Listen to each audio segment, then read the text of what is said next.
Bom dia. Bom dia, senhores deputados, senhoras deputadas. Bom dia, presidente. Bom dia aos trabalhadores aqui da casa. Eu queria aqui levar à tribuna algumas reflexões sobre o momento político atual. Eu ouço com muito cuidado e respeito a pluralidade e a cultura democrática vários parlamentares que se revezam hoje aqui na Assembleia Legislativa, mas em todo o Brasil, com uma agenda marcadamente moral. Temas como expressões como ideologia de gênero, LGBTfobia outros agora, mais recentemente, em razão da aprovação da chamada escola sem partido, agora mais recentemente o recrudescimento penal. É importante que aquele que nos ouve nesse momento, ele se pergunte: a quem interessa ocupar a esfera pública brasileira com temas marcadamente morais? Veja, nós estamos num momento em que o desemprego chega a 13 milhões de pessoas. O Ministério do Trabalho, a quem caberia a regulação do trabalho, vai deixar de ter status de ministério e portanto, vai cair a regulação e a proteção do trabalhador e da trabalhadora. A composição do novo ministério, ela reproduz já a velha cantilena política. O Ministério da Agricultura vai ser entregue à autodenominada Musa do Veneno. Mas, enquanto isso, cria-se uma cortina de fumaça na sociedade brasileira, para que a sociedade brasileira passe a achar que o seu principal problema seria a escola sem partido, a ideologia de gênero, a redução da idade penal. O nome disso, nos Estados Unidos, criou-se uma expressão para chamar isso de guerra cultural. Você coloca toda a sociedade numa polarização. A sociedade passa a compreender, isso é uma disputa de hegemonia clássica. A sociedade passa a compreender que aquilo que mais lhe afeta não seria a economia, não seria a ausência de investimento público, não seria a ausência, por exemplo, de um bom sistema de saúde pública, de um bom sistema de educação pública, mas seriam os problemas advindos da disputa hegemônica sobre a moral social. Portanto, você tem na prática uma cortina de fumaça, uma guerra de posições. Os Estados Unidos viveram isso mais recentemente, ainda vivem, mas a eleição parlamentar desta semana já coloca que a sociedade estadunidense passa a superar essa chamada guerra cultural, essa guerra moral. Queria dialogar com você que está me ouvindo agora, se você acha que o maior problema da sociedade brasileira nesse momento seria discutir a questão do Enem, que colocou, por exemplo, expressões da comunidade LGBT numa única questão do Enem. Ou se seria, porventura, eu estava ouvindo aqui agora há pouco a deputada Fernanda Pessoa falando da necessidade de educação de gênero nas escolas para, entre outras coisas, haver respeito de homens a mulheres, para que diminuamos a violência de gênero na sociedade brasileira. Portanto, eu queria pedir para você, não que você concorde com meus valores e convicções, mas eu queria pedir para você, que me ouve agora pelos canais aqui da casa, que você reflita de onde foi que partiu esta ocupação da esfera pública, da agenda política, como é que esses temas, que são temas sobretudo da moral, temas da moral privada, temas da moral social, temas das suas convicções filosóficas, éticas, religiosas,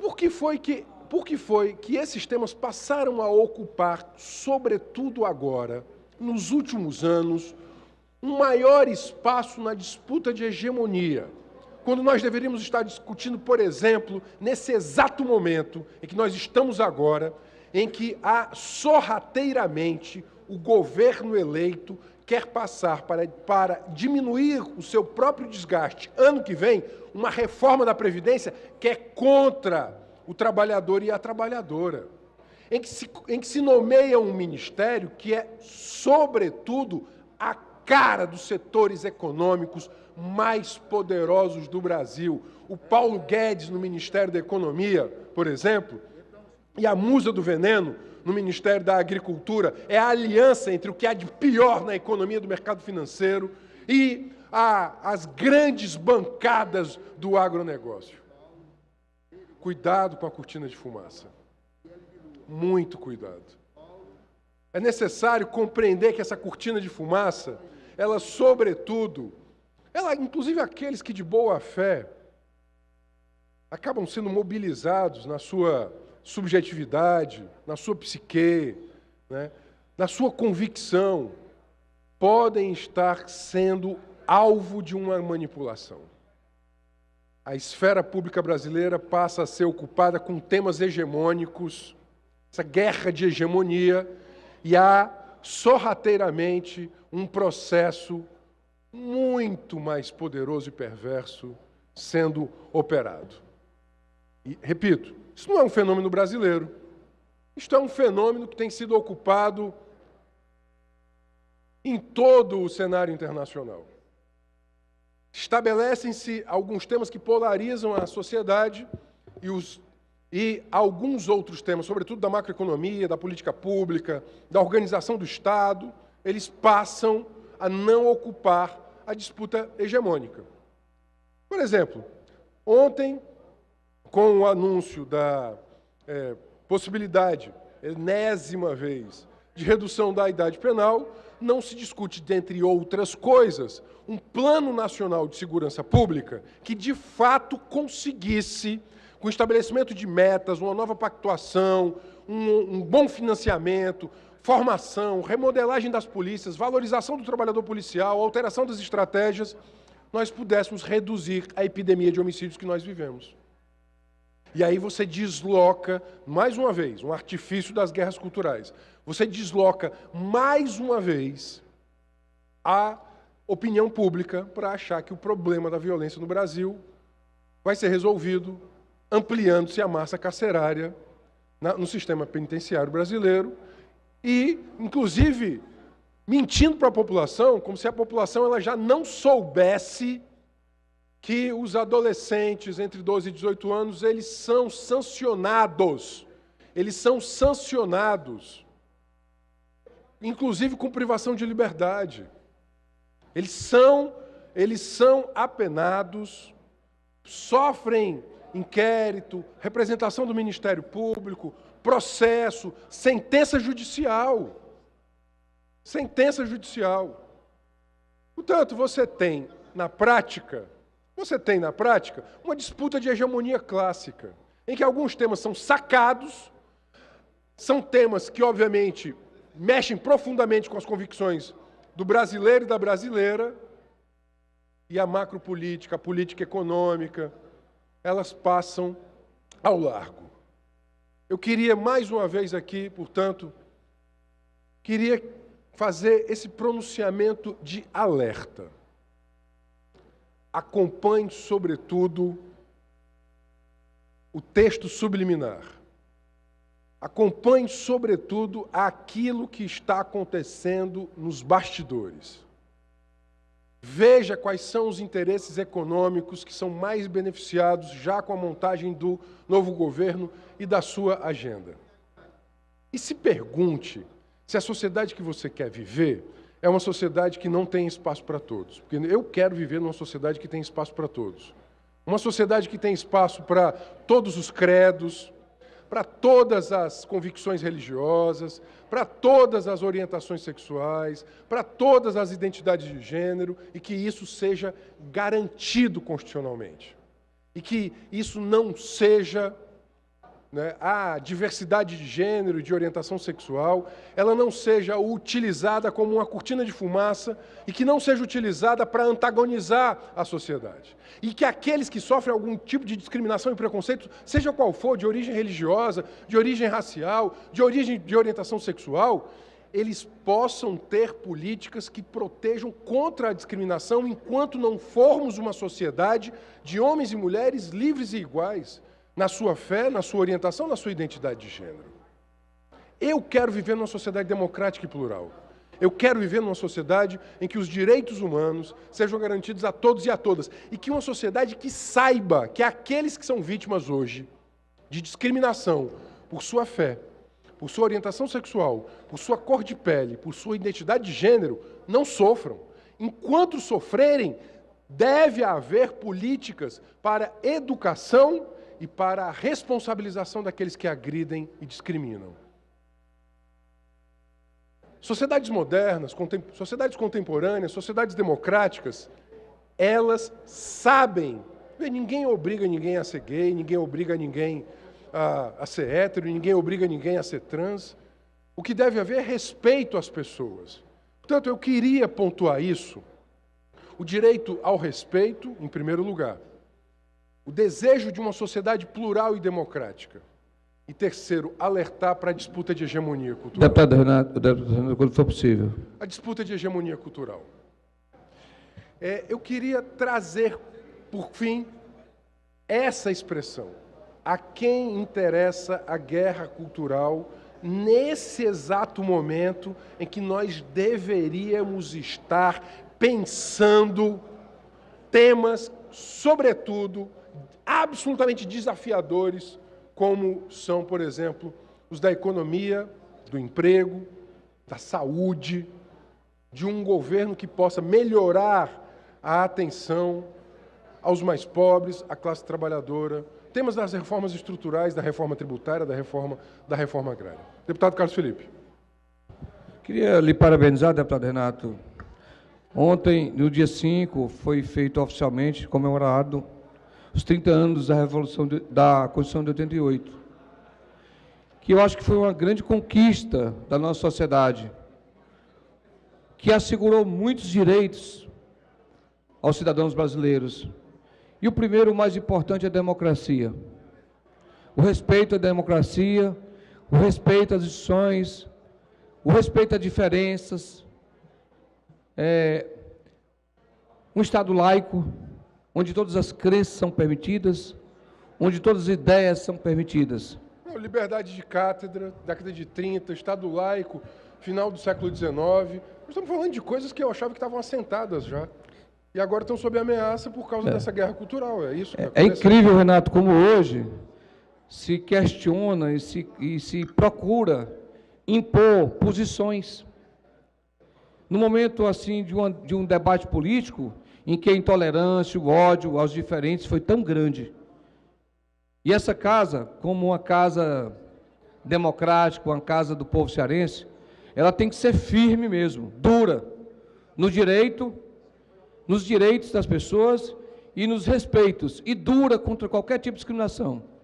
Dura e firme contra qualquer ameaça, qualquer pessoa, quem quer que seja, que se julgue do direito de alguma forma, discriminar qualquer classe social, discriminar gênero, seja mulher, seja homem, seja a forma afetiva e sexual como se demonstra. O país, a escravidão passou há muito tempo. Há muito tempo, deputado. Passou-se há muito tempo a imposição de direito. Essa casa não pode permitir nenhum pensamento que possa expressar. Ela tem que ser um exemplo da democracia. Eu queria parabenizar a sua atitude corajosa, e nessa hora, deputado Renato, que homens como Vossa Excelência têm que estar firmes nas suas convicções para se impor, para impor nessa casa o direito à democracia e o direito à liberdade. Obrigado, deputado. O que eu acho bastante interessante é a reprodução em nível local de uma dinâmica que já atingiu outras sociedades. Cria-se um conjunto de inimigos, né, como se fossem inimigos da sociedade, inimigos da moral, dos bons costumes, da família tradicional e tal. Bom, aí você catalisa Obviamente, isso mexe com a psique, mexe com a psicologia de massa, mexe com convicções muito profundas na sociedade. Sem dúvida alguma, isso catalisa a atenção. Só que do outro lado, ou seja, isso é uma disputa de hegemonia. Do outro lado, vão destruindo circuitos de proteção social, direitos, Estado, soberania nacional, vão se entregando patrimônios públicos, né? E isso não é novo. E isso não é inédito. Isso não é novo e isso não é inédito. Esta é uma artimanha internacionalmente conspirada. É necessário compreender isso.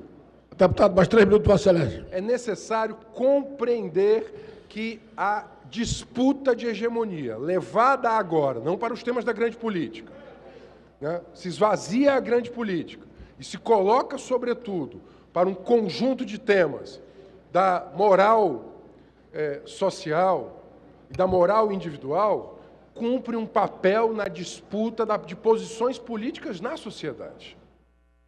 É isso que está acontecendo agora na sociedade brasileira, reproduzindo, inclusive, o que aconteceu na sociedade estadunidense. Portanto, eu queria, mais uma vez, repito, as 3 coisas que me trazem à tribuna nesse momento. Primeiro, esse alerta com tom de didatismo, e me perdoem isso, ao nosso ouvinte, mas é um alerta, repetindo, um grande poeta alemão, pergunta a cada ideia a quem serves. 2, a nossa convicção de que uma sociedade plural e democrática devem caber todos. Respeito a credo, respeito à ética, à filosofia, à orientação sexual, à identidade de gênero. E que, em havendo discriminação, deve haver política contra a discriminação e responsabilização daquele que agride. E terceiro, tomar cuidado com a agenda que está sendo processada já neste momento pelos sujeitos políticos com muito poder, que não são o Congresso Nacional. Os sujeitos políticos com muito poder são, sobretudo, aqueles que estão no mercado privado, no grande mercado financeiro, no agronegócio. Enquanto uma parcela da sociedade está se antagonizando em termos da moral social, os grandes players do mercado estão montando a sua agenda de entrega do patrimônio nacional para as grandes corporações. Não sejamos ingênuos. A ingenuidade ela não é boa conselheira. Respeito, obviamente, toda a convicção, respeito, por dever de democrata que sou, toda a forma de ética. Agora, prestem atenção naquilo que está por acontecer na agenda econômica brasileira, do Estado brasileiro, nesses meses que ainda restam para findar o ano de 2018, mas, sobretudo, com a agenda de 2019. Existe algo que está sendo jogado agora na sociedade brasileira e que é muito, muito importante. Eu vejo gente de muito boa fé sendo movida muitas vezes por esses argumentos, pela disputa da ordem moral e que muitas vezes, porque não está prestando atenção na disputa econômica que está sendo colocada agora, é levada a isso. Repito, nós queremos pluralidade, pensamento plural, democrático, respeito.